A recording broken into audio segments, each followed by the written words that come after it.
Assalamu alaikum warahmatullahi wabarakatuh.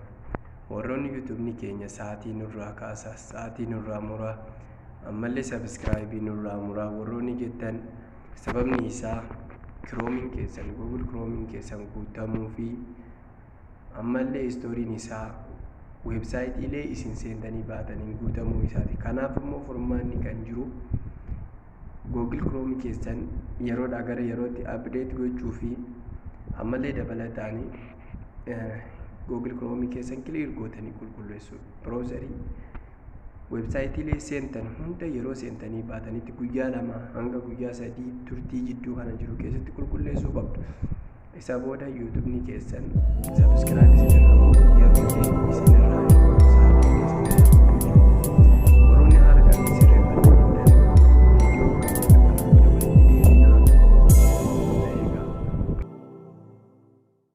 Lastika maratte fakkaate maraatu iyyaarragaa waggaa maguutu nama dhagaarafu waamani waatu namu achi keessaa waatu harkaa bannaa hangaree. Jalqaba irratti wanti nuti beekuu qabnu wanni mobaayila keenya kontirool godhee harkaa qabu akka Google Chrome ta'e beekuu qabna. Kan egaa Google Chrome ta'uu beeknee Google Chrome yeroodhaa gara yerootti update ka'uu qaba. Ammallee dabalataanii clear godhamuu qaba, qulqulleeffamuu qaba jechuudha. Wantoota kana qulqulleessuudhaaf egaa Google Chrome keenya ni seenna. Egaa bifa kanaan seennee booda desktop site ni godhanna.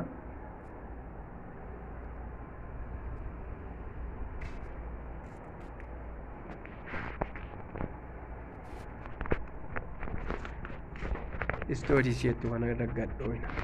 Egaa story jettu kana raggadhoine bifa kana website-in nuti seennee baane hundi isaadha.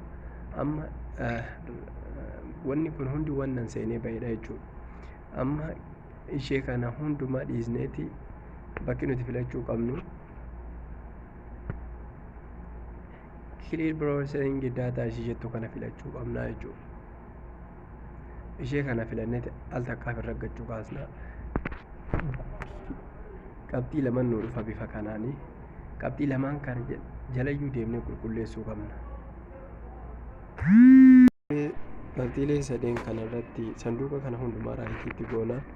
Egaa raayitiitti goonee clear data kan gamasitti seega hundumaa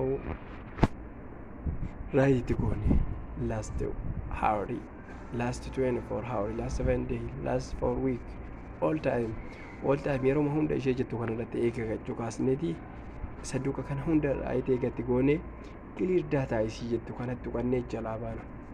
Clear data isiin jettu kun website-ilee nuti seennee baane hunda isaadha ni qulqulleessiti jechuudha. Egaan eegas booda warroonni gama kanaan hin qulqulleeffatin immoo mallattoo siitingillee filachuu ni dandeessanii jechuudha kanneen balleessuudhaafi. Clear browsing data isii jettu kana yoo filachuu baattanis gama biraatiin data ni filattanii setting ni filattanii achi kaatanii set as setting ka jettu ni jirti. Amma kun kiyya bifa kanaan naa qulqulleessuu jira jechuudha. Linkii yookaan website guyyaa lamaati kuni kan guyyaa lama dura seenee yookaan guyyaa lama asirraati sana dura qulqulleesseetiin jira jechuudha. Amma setting isii jettu kana ni filanna. Egaa setting isii jettu kana filannee site setting isii jettu kana illee ni filanna. Egas booda olofne data storage isii jettu kana ni filanna. As jala akka biyya qulqulleeffamaa waan ta'eef clear isii jettu kana al tokko kan barnoonni irraa kanuma fakkaata. Hanga barnoota kutaa biraatiin walitti deebinuu nagaa naa tura. Like, subscribe, share gochuu hin irraanfatina. Nagaa naa tura.